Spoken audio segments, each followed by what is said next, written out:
বাড়িতে যদি মাছ মাংস না থাকে বা প্রত্যেক দিন যদি মাছ মাংস খেতে ভালো না লাগে, তাহলে কিন্তু খুব সহজে মুসুর ডাল আর ডিম দিয়ে এই রেসিপিটা তৈরি করে নিতে পারবেন। এটা সুন্দর সফট হয়েছে দেখুন। নমস্কার বন্ধুরা, আমি মৌসুমি। আমার রান্নাঘর ছোট বৌমার কিচেনে আপনাদের সবাইকে অনেক অনেক স্বাগত। আজকে আমি আপনাদের সঙ্গে শেয়ার করব ডিম আর মুসুর ডাল দিয়ে তৈরি অসম্ভব মজার একটি রেসিপি। যদি বাড়িতে মাছ মাংস না থাকে, খুব সহজে এটা তৈরি করে নেবেন, দেখবেন খেতে কিন্তু দারুণ লাগে, অসম্ভব মজার হয়। রুটি, পরোটা বা ভাত সব কিছুর সঙ্গে কিন্তু এটা খেতে খুবই ভালো লাগে। আশা করি আজকের ভিডিওটা আপনাদের ভালো লাগবে। ভিডিওটা ভালো লেগে থাকলে লাইক, কমেন্ট, শেয়ার আর চ্যানেলটা সাবস্ক্রাইব করে আমার পাশে থাকবেন। এই রেসিপিটা তৈরি করার জন্য লাগবে মুসুর ডাল, আর আমি এখানে 150 গ্রাম পরিমাণে মুসুর ডাল 2 ঘন্টা জলে ভিজিয়ে রেখে জলটা ঝরিয়ে নিয়েছি। আপনারা রান্নাটা তৈরি করার আগে ডালটা কিছু সময় ভিজিয়ে রাখবেন, তাহলে ডালটা বাটতে খুবই সুবিধা হবে। আমি এখানে একটা ছোট সাইজের মিক্সির জার নিয়েছি, আর এই জারের মধ্যে আমি এখন ভিজিয়ে জল ঝরিয়ে রাখা মুসুর ডালটা প্রথমে নিয়ে নেব। সম্পূর্ণ ডালটা আমি জারের মধ্যে নিয়ে নেব। আর এই ডালের মধ্যে এখনো অল্প জল আছে, এই জলে কিন্তু আমার ডালটা খুব সুন্দর করে বাটা হয়ে যাবে। আমি আর এক্সট্রা কোনো জল বাইরে থেকে এর মধ্যে অ্যাড করব না।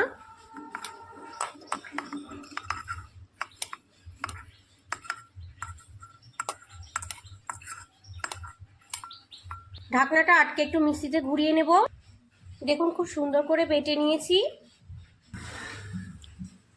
এর ভেতরে কিন্তু কোনো দানা ভাব নেই, নিশ্চয়ই দেখে বুঝতে পারছেন। এবার একটা বাটি নিয়েছি, বাটির মধ্যে আমি ডাল বাটাটা নিয়ে নেব প্রথমে।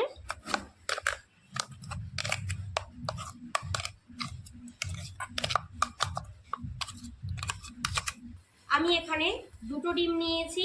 2টো ডিম কিন্তু এই রেসিপিতে ব্যবহার করতেই হবে। তাছাড়া আপনারা চাইলে 3টে বা 4টে ডিমও কিন্তু ব্যবহার করতে পারেন। মিনিমাম 2টো ডিম কিন্তু ব্যবহার করতেই হবে। আমি সেই জন্য 2টো ডিম নিয়েছি। এবার ডিম দুটোকে ফাটিয়ে আমি ডাল বাটার মধ্যে নিয়ে নেব। ডিমটা ফাটিয়ে আমি ডাল বাটার মধ্যে নিয়ে নেব। নিয়ে নিচ্ছি ডাল বাটাটার মধ্যে। 2টো ডিমই আমি ফাটিয়ে নিয়ে নিচ্ছি। একটা ছোট সাইজের পেঁয়াজ আমি টুকরো টুকরো করে কেটে নিয়েছি, দিয়ে দিচ্ছি।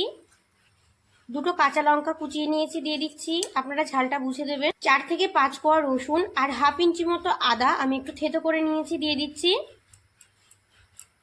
স্বাদ মতো লবণ নিয়েছি, দিয়ে দিচ্ছি। দিয়ে দিচ্ছি সামান্য পরিমাণে হলুদ গুঁড়ো। দিয়ে দিচ্ছি হাফ টিস্পুন গরম মশলা গুঁড়ো। গরম মশলাটা দিলে কিন্তু এর স্বাদটা খুবই ভালো হয়। এবার একটা হ্যান্ড উইক্স নিয়েছি, এর সাথে সবকিছু খুব ভালো করে ফেটিয়ে নেব।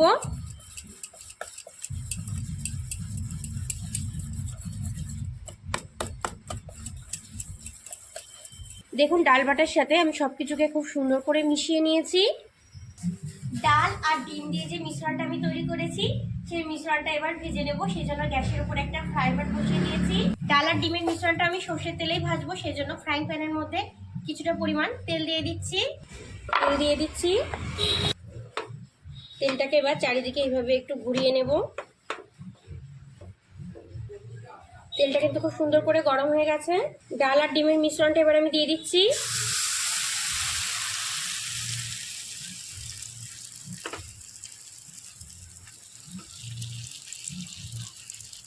চারিদিকে একটু ছড়িয়ে নেব।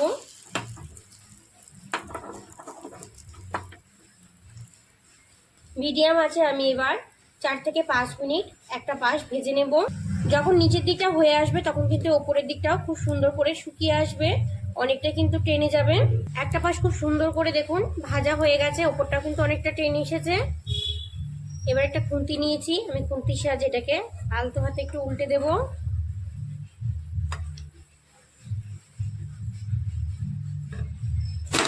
দেখুন একটা পাশ কতটা সুন্দর ভাজা হয়েছে।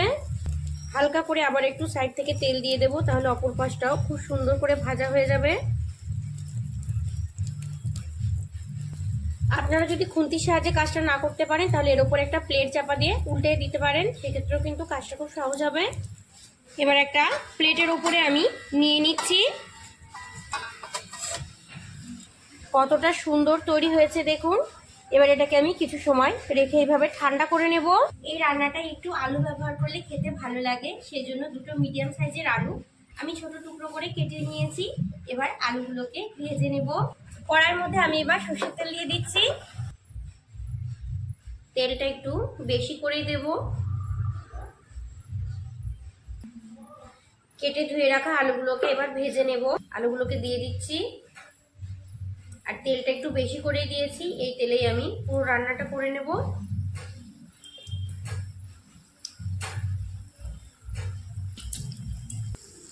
দিয়ে দিচ্ছি সামান্য একটু লবণ, দিয়ে দিচ্ছি সামান্য একটু হলুদ গুঁড়ো। লবণ আর হলুদ গুঁড়ো দিয়ে আলুগুলো ভেজে নিলে কিন্তু খুব সুন্দর একটা কালার আসবে। নাড়াচাড়া করে আমি আলুগুলোকে এবার ভেজে নেব।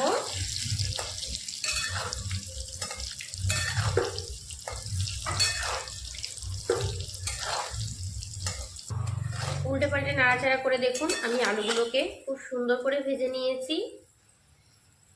এইরকম করে কিন্তু আলুগুলোকে ভেজে নিতে হবে। দেখুন খুন্তি দিয়ে চাপ দিলে কিন্তু ভেঙে যাচ্ছে। এইভাবে না ভেজে নিলে কিন্তু পরে আলুগুলো সেদ্ধ হবে না। এবার এই আলুগুলোকে আমি নামিয়ে নেব। আলুগুলোকে এবার আমি নামিয়ে নিচ্ছি।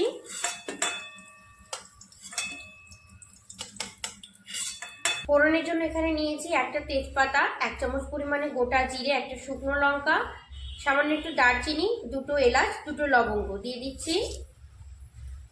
3-4 সেকেন্ড একটু নাড়াচাড়া করে নেব। দুটো মিডিয়াম সাইজের পেঁয়াজ আমি পাতলা পাতলা করে কেটে নিয়েছি, দিয়ে দিচ্ছি। পেঁয়াজটাকে আমি হালকা করে ভেজে নেব। পেঁয়াজটা নরম না হওয়া পর্যন্ত নাড়াচাড়া করে নেব।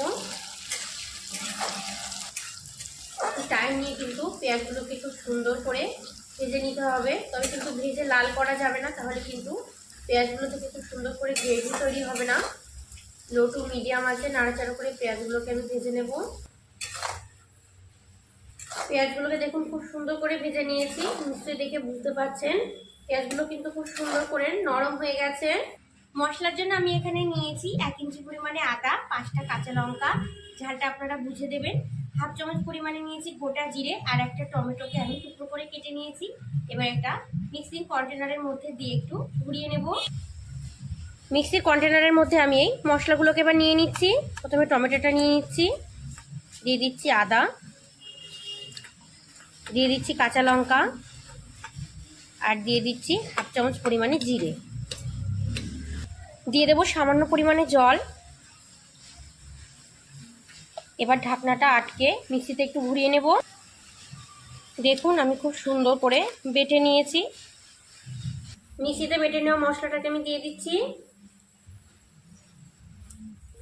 মশলাটা একটু ভালো করে নাড়াচাড়া করে কষিয়ে নেব, তাহলে মশলার কাঁচা গন্ধটা কিন্তু চলে যাবে। মশলাটাকে আমি খুব সুন্দর করে কষিয়ে নিয়েছি। দেখুন তেল ছেড়ে দিয়েছে। এবার এখানে আমি কিছু গুঁড়ো মশলা ব্যবহার করব। দিয়ে দিচ্ছি পরিমাণ মতো হলুদ গুঁড়ো, 1/2 টিস্পুন দিয়ে দিচ্ছি লঙ্কার গুঁড়ো, 1/2 টিস্পুন দিয়ে দিচ্ছি ধনে গুঁড়ো, 1/2 টিস্পুন দিয়ে দিচ্ছি জিরে গুঁড়ো, সব শেষে দিয়ে দিচ্ছি স্বাদ মতো লবণ। হালকাতে নাড়াচাড়া করে সমস্ত কিছুকে আরও একবার ভালো করে কষিয়ে নেব। এখানে মশলাটা কিন্তু একটু সময় নিয়ে কষাতে হবে, তাহলে কিন্তু গ্রেভিটা খেতে খুবই ভালো লাগবে, রান্নাটাও কিন্তু খুব সুন্দর হবে। তাহলে মশলাটাকে আমি কিন্তু খুব সুন্দর করে কষিয়ে নিয়েছি। কত সুন্দর তেল ছেড়ে দিয়েছে।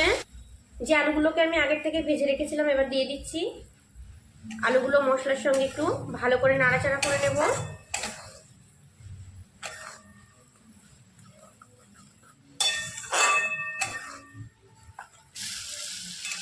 মশলার সঙ্গে আলুটাকে আমি খুব সুন্দর করে কষিয়ে নিয়েছি। দেখুন সবশেষে দিয়ে দিচ্ছি 1/2 টিস্পুন চিনি। চিনিটা আপনারা যারা পছন্দ করেন না রান্নায় তারা কিন্তু ব্যবহার নাও করতে পারেন। চিনিটাকেও একটু ভালো করে মিশিয়ে নেব।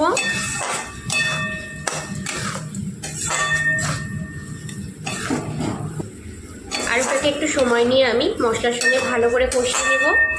এখানে আমি আর কিন্তু জলের ব্যবহার করব না। দেখুন যথেষ্ট পরিমাণে কিন্তু গ্রেভি আছে, সেজন্য আর জলের ব্যবহার করার কোনো দরকার নেই। যদি আপনাদের গ্রেভিটা কম থাকে তাহলে একটু জল ব্যবহার করবেন, নাহলে কিন্তু মশলাটা পুড়ে যাবে, তখন কিন্তু এটা খেতে ভালো লাগবে না।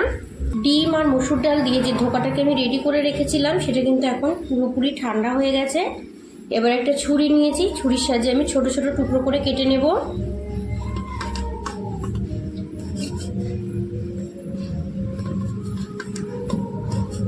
আপনারা আপনাদের পছন্দ মতো শেপে কেটে নেবেন।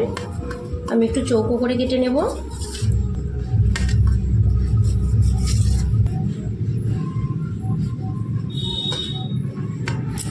এগুলো কিন্তু খেতে খুবই ভালো লাগে, শুধু মুখও খেতে পারেন, আবার ডাল ভাত দিয়েও কিন্তু এগুলো খেতে খুবই ভালো লাগে। একবার তৈরি করে খাবেন, দেখবেন খুবই ভালো লাগবে।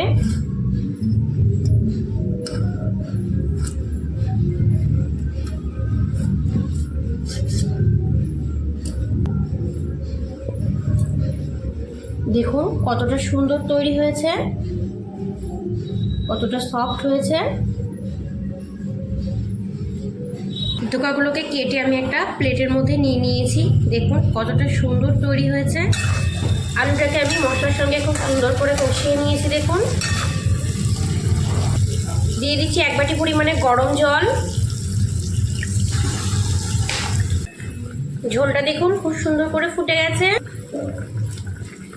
এবার কেটে রাখা ধোকাগুলোকে দিয়ে দেব।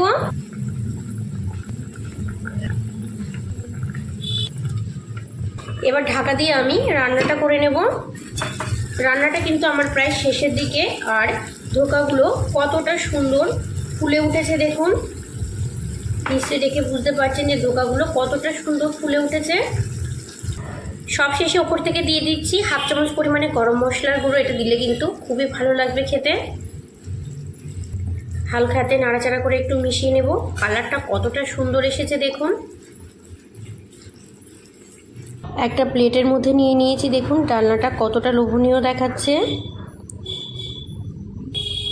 বাড়িতে যদি মাছ মাংস না থাকে বা প্রত্যেক দিন যদি মাছ মাংস খেতে ভালো না লাগে, তাহলে কিন্তু খুব সহজে মুসুর ডাল আর ডিম দিয়ে এই রেসিপিটা তৈরি করে নিতে পারবেন।